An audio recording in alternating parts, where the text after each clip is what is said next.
Bonjour à tous et bienvenue dans Destin de Femme, l'émission qui met à l'honneur des parcours de vie. Aujourd'hui, nous recevons un homme de théâtre, un homme qui depuis des années fait battre les cœurs du spectacle vivant, Laurent Bentata, directeur général de Stage Entertainment France, la société qui fait renaître le théâtre Mogador et produit certaines des plus grandes comédies musicales comme Le Roi Lion, Le Fantôme de l'Opéra, Chicago, Mamma Mia, Le Bal des Vampires ou encore Cats. Alors derrière ces succès se cache une passion, celle de faire vibrer le public, d'élever la voix des artistes et de donner toute leur place aux femmes en scène, en coulisses et aussi parfois dans l'ombre, là finalement où tout commence. Alors aujourd'hui, nous allons parler ensemble de son parcours, de sa vision du théâtre, des femmes qui l'ont inspiré et accompagné dans cette aventure artistique. Laurent Bentata, bonjour. Bonjour, bienvenue. Merci à vous de nous accueillir chez vous, dans ce merveilleux théâtre. Toujours beaucoup d'émotions d'être là.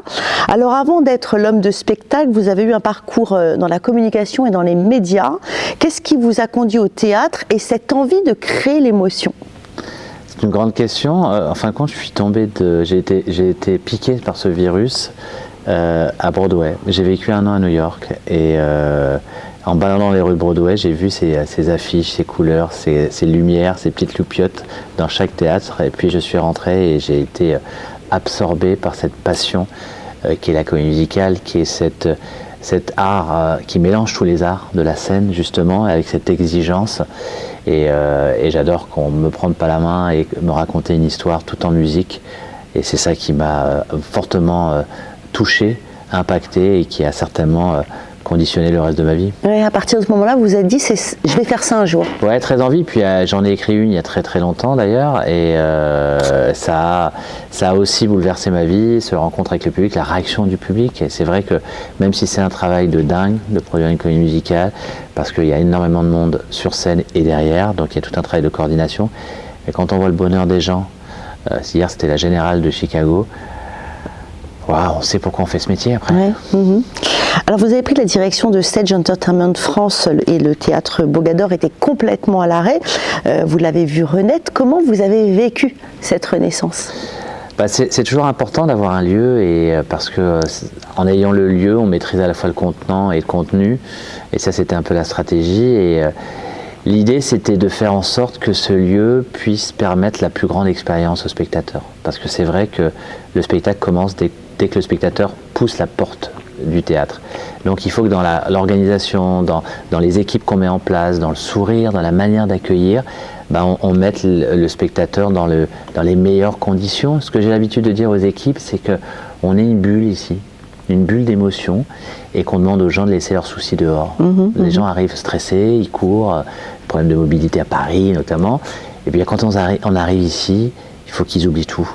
Et qu'ils soient complètement à même de vivre l'expérience d'un spectacle incroyable. Oui, à vivre un moment suspendu. Alors ce théâtre Mogador, qu'est-ce qu'il représente pour vous? Est-ce que c'est un lieu de travail? Est-ce que c'est une maison? Est-ce que c'est une scène mythique? Ou finalement chaque soir, c'est un miracle? C'est tout à la fois. Je pense que moi j'ai mon bureau, j'ai la chance d'avoir mon bureau ici. Donc je ne pars jamais le soir sans passer, sans prendre le contact avec le public. J'ai la chance de faire un métier où j'ai les spectateurs en contact, je les entends, je les écoute. Et d'ailleurs, pour la petite anecdote, quand malheureusement le théâtre a fermé pendant un an suite à un incendie, le jour de la reprise, c'était pour le spectacle Grise. J'ai vécu un an ici, sans bruit, sans spectateurs. Et un théâtre sans spectateurs, c'est un théâtre qui meurt.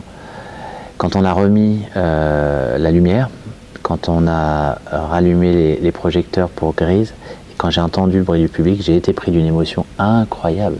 Incroyable. Oui, vous vivez au rythme finalement en symbiose. Tout à fait, on vit ici. Moi je passe 2/3 de mon temps ici. Donc c'est ma seconde maison et ça fait 20 ans, puisque Stage a 20 ans. Donc ça fait 20 ans que je vis dans cette belle demeure, dans cet écrin qui est, il faut le dire, l'un des plus beaux théâtres de Paris, vous voyez. C'est vrai, c'est merveilleux. 1600 places, mais à la fois un théâtre où les gens sont très proches de la scène. Il y a une connexion directe avec la scène qui en fait pour moi un théâtre à part. Oui. Dans vos productions, les femmes occupent une place essentielle, chanteuses, danseuses, costumières, metteuses en scène, productrices. Pouvez-vous nous parler de quelques-unes des femmes qui vous accompagnent? Il y en a beaucoup pour qui j'ai le plus grand des respects. Je vais commencer par l'artistique déjà, celle qui m'a inspiré notamment. On est sur la scène du Roi Lion, donc Julie Taymor, qui a créé le Roi Lion. J'ai eu la chance de la rencontrer et de travailler avec elle quand elle a monté le Roi Lion et quand on a monté le Roi Lion en 2021. C'est une femme forte, créative, inspirante. Ouais, c'est l'une des têtes mondiales tout à fait. Du elle a théâtre. fait aussi beaucoup de films. Elle a fait le film Frida notamment. Et voilà, elle m'a inspiré. Après, j'ai dans mes équipes des femmes inspirantes, des femmes aussi pour qui j'ai le plus grand respect, que ce soit ma DRH, Davonne Fontenot, que ce soit notre metteur en scène résidente Véronique Bandelier aussi, notamment, qui sont des femmes qui se donnent à fond pour que ce spectacle et que cette entreprise, elle fonctionne. Ouais. Moi, je suis rien, je suis qu'un chef d'orchestre. Enfin, le chef d'orchestre, c'est quand même important. Oui, c'est important, mais c'est de l'humain. Enfin, 2/3 du succès d'une entreprise, c'est l'humain. Oui. Ce sont les gens qui la composent. Mais il y a une femme de votre enfance, par exemple, qui vous a inspiré. Quand vous réfléchissez bien, vous vous dites, finalement, j'ai fait ce métier parce que j'ai appris ça de quelqu'un, ou bien j'ai eu une sensibilité pour ça, avant d'aller à Broadway. Je vais parler de ma mère. Je peux pas, quand je m'appelle Laurent Tata, si je parle pas de ma mère, ça va être difficile, bien sûr, mais les femmes de ma vie sont... je fais un métier qui est très prenant, très chronophage, hein. Donc si vous n'avez pas derrière une femme qui vous comprend aussi, donc je dirais ma femme, ma mère et ma fille, qui sont les 3 générations, enfin les 3 femmes qui m'entourent, et je pense que c'est elles qui m'ont inspiré, qui m'inspirent, et qui me permettent de continuer de me battre au quotidien pour faire avancer cette grande maison. Vous avez dit souvent que le théâtre, c'est une affaire de sensibilité. Pensez-vous que les femmes y apportent une émotion particulière quand même ? Oui, je pense qu'elles ont une émotion, une sensibilité, une manière de réagir qui n'est pas la même que celle des hommes. C'est évident. Même si des fois, chez certains hommes, on dit qu'on a tous une âme féminine aussi, une sensibilité féminine. Et heureusement, je pense que pour faire ce métier, il faut une âme féminine, il faut une sensibilité féminine dans l'esthétique, dans l'empathie. Encore une fois, je vous dis que c'est de l'humain. Quand on gère presque 180 personnes tous les soirs, heureusement qu'il y a des femmes qui apportent ce regard bienveillant, cette émotion où nous, hommes, on peut être par moments un peu rude, un peu dur. Et on le voit dans les métiers de la technique aussi, c'est amusant de voir entre des techniciens plateaux et gros durs. D'ailleurs, c'est dommage que ce soit très segmenté, où on voit des femmes plus dans le maquillage, dans le département maquillage. On s'est en train de changer un peu quand même. Heureusement. Et je vois des femmes maintenant sur les plateaux qui portent des décors, et c'est bien. Et je vois des hommes qui sont au maquillage, au costuming, et c'est bien aussi de casser tout ça, parce que c'est pas l'apanage d'un sexe plus que l'autre. Mais en tout cas, ce que je comprends, c'est que selon vous, le théâtre, c'est un lieu de passion, parfois aussi de pouvoir. Comment veillez-vous à maintenir le respect, l'équilibre et surtout la bienveillance ? C'est pas une question de pouvoir pour moi ou d'imposer quoi que ce soit, c'est des valeurs. C'est des valeurs qu'on dissémine, c'est des valeurs qu'on partage, et on essaye de tous partager ces mêmes valeurs. Ici, moi j'essaye d'avoir la plus grande bienveillance possible, c'est pour ça que je passe beaucoup de temps, parce qu'encore une fois, il faut voir les gens, il faut écouter les gens, il faut les regarder, et c'est vrai qu'ils n'ont pas tous les mêmes problématiques. Un artiste n'a pas la même problématique qu'un technicien, qui n'a pas la même problématique qu'une personne qui accueille le public, ou une personne qui fait du marketing, ou de la finance, ou de la RH, et c'est là d'être un peu caméléon, et de pouvoir... Donc vous êtes l'homme des solutions finalement. Il faut pour ensemble. Moi, ce que je dis aux artistes, je l'ai dit hier aux artistes qui jouent Chicago, moi je fais en sorte de les mettre dans les meilleures dispositions possibles pour qu'ils donnent eux le meilleur sur scène. Tout ce qui se passe à côté, tout ce qui se passe derrière, c'est mon travail avec celui de mes équipes. Oui, ça les décharge de cette responsabilité. Ils ont déjà une grosse responsabilité, oui. C'est eux qui prennent. Alors ils prennent la lumière peut-être, mais c'est eux qui déterminent aussi beaucoup le succès d'un spectacle. Alors on va parler du succès du Roi Lion, qui est absolument phénoménal. Selon vous, pourquoi cette œuvre touche-t-elle autant de femmes, de mamans et d'enfants ? Ça touche tout le monde, je pense, mais c'est vrai que, et on le voit, le succès de Julie Taymor et ce qu'elle a voulu apporter, c'est redonner, quand on voit par rapport au dessin animé, donner plus d'importance aux femmes. Je vous donne un exemple, Rafiki. Absolument, j'allais vous le dire. J'ai été étonnée de voir pendant le spectacle, il était interprété, ce singe-là, par une femme. C'est une femme. Et quelle voix! Oui, et puis c'est elle qui demande à Simba et qui va pousser Simba à reconquérir son trône et sa couronne. Donc c'est elle, Nala. On voit que Nala est plus forte que Simba. Donc elle a remis la femme au cœur de ce spectacle et elle en fait le personnage ou les personnages forts de ce spectacle. Oui. Et on voit même les lionnes qui n'abandonnent pas, même sous le joug de Scar, elles sont là, elles se battent, et elles résistent. Oui. Et c'est pour ça que pour moi, ce spectacle, on va certainement parler de Chicago, qui est un spectacle de femmes aussi. Donc je pense qu'entre Chicago et le Roi Lion, voilà, je pourrais dire que je suis féministe. Chicago, vous nous en parlez? C'est une œuvre incroyable. C'est une œuvre incroyable. On l'avait joué ici même en 2018. Je me suis levé peut-être il y a 2 ans. Je me suis réveillé un jour. Je me dis, on fête nos 20 ans cette année. Il faut un spectacle iconique. Et ce spectacle m'avait toujours marqué. Il m'a marqué parce que déjà les auteurs, Kander et Ebb, sont les mêmes auteurs que Cabaret. Cabaret, c'était notre premier spectacle. Et quand on regarde Chicago, on regarde Cabaret, bien sûr, il y a une ligne conductrice, c'est la même. Et d'ailleurs, les gens confondent souvent les deux spectacles, même si l'histoire n'a rien à voir. Et Chicago, pour moi, c'est tout ce que j'aime dans le théâtre. C'est le minimalisme dans la sophistication. Il n'y a pas grand-chose sur scène, il y a juste l'orchestre. Enfin juste, c'est déjà bien. Il y a les 11 musiciens sur scène. Et tout le décor tourne autour de ça.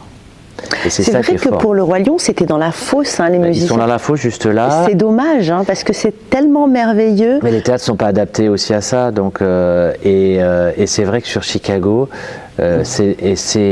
tout est dans l'interprétation, tout est dans le contenu, tout est dans ce que vont incarner et l'histoire. Le livret est incroyable, c'est issu d'une histoire vraie, de série de crimes de femmes. Et là aussi, on voit des femmes qui ne veulent pas se laisser imposer des hommes véreux, des hommes trompeurs, voleurs, et qui vont se venger et qui vont aussi manipuler avec un avocat véreux, je ne sais pas, mais manipuler la justice et les médias. C'est marrant, ça me rappelle des choses, ça. Oui, c'est vrai, c'est très actuel. Très actuel. Si vous deviez citer une héroïne de théâtre réelle ou imaginaire qui incarne pour vous la force et la fragilité des femmes, ce serait qui?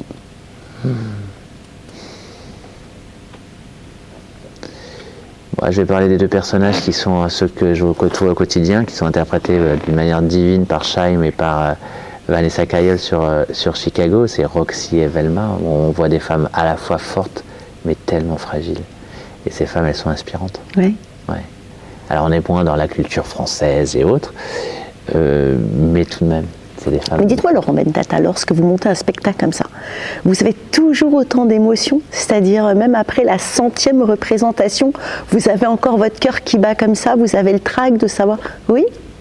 Il faut, parce que ce que disait Andrew Lloyd Webber, qui est un des grands compositeurs et producteurs, tous les soirs, c'est la première d'un spectateur. Et il ne faut pas oublier que cette émotion, on doit la garder. Donc oui, moi quand je descends ici, avant de partir, je me mets dans un petit coin au fond et je regarde l'ouverture du Roi Lion. Et cette ouverture, elle me rappelle à chaque fois pourquoi je fais ce métier et à quel point ce métier est... Il faut dire que c'est une ouverture qui est exceptionnelle quand même. C'est pour ça qu'il ne faut pas la rater. Oui. C'est un bonheur jamais assouvi. C'est complètement immersif, vous avez des personnages partout, c'est vrai que c'est complètement novateur, on est surpris et c'est merveilleux parce qu'on repart avec de la magie en fait. Exactement, et puis des paillettes dans les yeux. Exactement. À l'ère du numérique, c'est vrai que tout est en train de changer, là ça bouge très vite. Est-ce que vous pensez qu'il faut redonner au théâtre un rôle social, presque thérapeutique, après des années de silence et d'isolement? Alors ça l'est d'autant plus, et nous on s'est complètement emparé du sujet, parce qu'on a monté beaucoup d'actions autour de la diversité et l'inclusion. Quand on a un spectacle qui s'appelle Le Roi Lion, qui veut attirer le public le plus large, puisque de 7 à 77 ans, on a monté beaucoup de séances pour accueillir malheureusement le public qui sont confrontés à des handicaps. Donc on a monté des séances pour les sourds et malentendants, on a monté des séances pour les aveugles et malvoyants, et récemment on a monté des séances qui s'appellent Relax, pour les publics confrontés à des problèmes, des troubles cognitifs, comme l'autisme, comme l'Alzheimer notamment. Et ces séances Relax, elles nous permettent d'adapter le spectacle pour que ces publics, mélangés à tout le public habituel, donc c'est pas une séance que pour eux, mais de leur montrer le spectacle, d'adapter un peu le spectacle et qu'ils puissent participer et partager. Et on a vu des gens arriver qui n'étaient jamais venus dans un théâtre. Ah oui. Et ça, c'est ça le rôle du théâtre aussi. On va faire des séances pour les scolaires aussi, de plus en plus, parce que je pense que les jeunes ne connaissent pas le théâtre et doivent connaître le théâtre. C'est le lieu. Oui, parce qu'avant, on allait voir à la Comédie Française le Bourgeois Gentilhomme, mais venir ici au Mogador voir le Roi Lion, c'est quand même exceptionnel. Ouais, pour ça les... l'est, mais quand on est assis dans une salle, ce qui est fort, c'est qu'on est assis avec des gens qu'on ne connaît pas, qui sont certainement de classes sociales complètement différentes, qui peut-être opposées sur des perceptions politiques, religieuses ou autres, mais on est tous assis au même niveau et on regarde exactement le même spectacle. On prend peut-être une émotion différente. C'est ça la force du théâtre, c'est un creuset de provenance sociale, de différences sociales, sociétales, la diversité, religieuses. bien sûr, le vivre ensemble aussi. Exactement. On a parlé du Roi Lion, on a parlé de Chicago. C'est quoi les prochains projets ici à Mogador? Vous nous en dites un peu? Tellement. À Mogador, le prochain projet, c'est le Roi Lion. On espère le faire durer. On commence la 5e saison, donc on a envie que ça dure le plus longtemps possible. Mais la volonté, c'est de continuer même en dehors de nos murs, parce que cette année, on a 3 spectacles. J'ai la chance de produire 3 spectacles, donc le Roi Lion, Chicago au Casino de Paris, et Les Producteurs, faut pas oublier, qui est un spectacle incroyable. Et là, qui se joue? Qui se joue au Théâtre de Paris. Et là, vous nous en parlez un petit peu ouais, Les Producteurs, c'est un spectacle. J'ai eu très envie de le monter il y a 10 ans. C'était très compliqué à monter. C'est une farce. C'est un spectacle humoristique. C'est une vraie comédie musicale. Écrit par Mel Brooks, qui a gagné d'ailleurs quand il a sorti le film un Oscar du meilleur scénario. Et j'ai eu la chance de rencontrer Alexis Michalik, qui est un peu la star des metteurs en scène et des auteurs. Il avait très envie de faire une comédie musicale, et il y a 5 ans, on a monté en coproduction avec le Théâtre de Paris, Les Producteurs. Ça a joué 2 ans, et on a gagné 2 Molières. Waouh! On s'est arrêté pendant 2-3 ans, et on a repris en septembre avec une distribution incroyable, avec Florent Père notamment dans le rôle principal, et Alexandre Fetrouni. Et les gens adorent. Alors on se moque de tout, on se moque des homosexuels, on se moque des juifs, on se moque des nazis, c'est très irrévérencieux. Oui, alors ça, on se pose la question, est-ce qu'on peut rire de tout? Oui, je pense qu'on aujourd'hui peut rire de tout quand c'est bien fait, quand c'est fait avec respect, quand c'est pas vulgaire. Et là, c'est ni vulgaire, c'est fin. C'est joué, ça danse, il y a des claquettes, il y a des il y a des décors, il y a des costumes. C'est du pur Broadway avec à la sauce française, parce que c'est mis en scène par un des plus grands metteurs en scène français. Ouais, c'est dur quand même la comédie musicale. On voit qu'il y a énormément de comédies musicales qui se montent, qui n'ont pas le succès reçu. À votre avis, c'est quoi la recette en fait pour que ça fonctionne? Si je la connaissais par cœur, j'aurais énormément de succès. Non, je pense que l'important, c'est que le public se projette rapidement et que la promesse soit claire.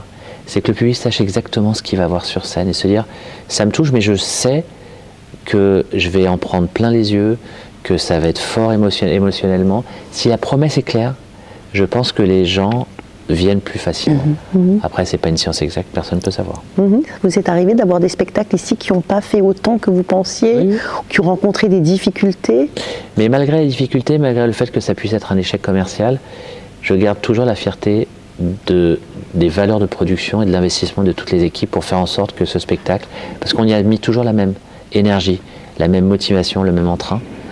Après, ça vient ou ça vient pas, c'est autre chose. Et à votre avis, c'est quoi qui marche pas?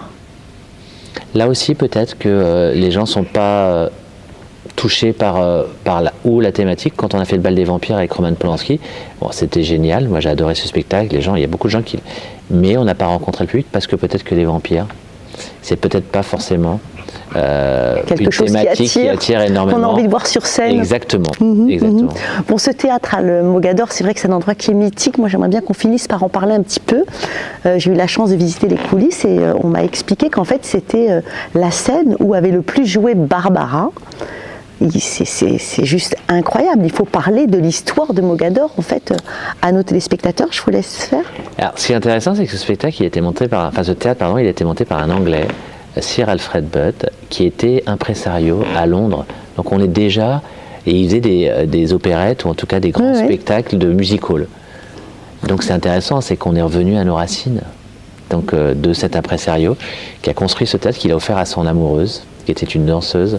Vous voyez, l'amour existe. Exactement, Régine Fleury. Malheureusement, elle a mal terminé, mais ça, c'est une autre histoire. Et oui, Barbara a marqué de son empreinte ce théâtre. Elle s'y est jouée, elle y a joué, elle y a chanté, elle a fait beaucoup de concerts. Et c'est grâce à elle si ce théâtre est classé monument historique. Pour la petite anecdote, c'est qu'un soir, quand elle chantait, il y avait Jacques Lang qui était ministre de la Culture à l'époque. Et elle l'a interpellé en lui demandant de classer ce théâtre monument historique, ce qui a été fait. Donc ce théâtre est classé monument historique grâce à Barbara. Et d'ailleurs, un de nos foyers, porte le prénom de Barbara et on y voit d'ailleurs un de ses costumes. Le costume de Barbara qu'elle avait sur un de ses concerts est en exposition ici et le foyer s'appelle le foyer Barbara. Et une comédie musicale sur le thème de Barbara ? Pourquoi pas ? Pourquoi pas ? Ce serait le bon lieu en tout cas. Pourquoi pas ? On a accueilli Patrick Bruel qui a sorti un disque sur les meilleurs succès, les grands succès de Barbara. Et ben il l'avait chanté ici quoi. Merci beaucoup Laurent Bentata Merci. pour ce moment de partage. À travers vos mots, on comprend que le théâtre n'est pas seulement un lieu où on joue, mais c'est aussi un lieu où on répare, où on est inspiré et où on se révèle aussi quelque part. Et que derrière chaque rideau qui s'ouvre, eh bien, il y a souvent une femme, on l'a compris, une actrice, une costumière, une voix, une présence qui rappelle que l'émotion n'a pas de genre, mais finalement elle a un cœur. Merci de continuer à faire vivre la scène et à donner à tant de femmes et à tant de comédiens, de comédiennes, de chanteurs, de chanteuses. On a compris qu'une comédie musicale, c'est énormément de métiers en fait qu'on essaye de faire fonctionner, d'où la difficulté. Merci à vous de nous offrir des aussi beaux spectacles. Quant à nous, on se retrouve très vite pour eh bien, un nouveau portrait dans Destin de femmes et d'autres parcours, d'autres lumières, d'autres histoires que nous allons vous transmettre. À bientôt.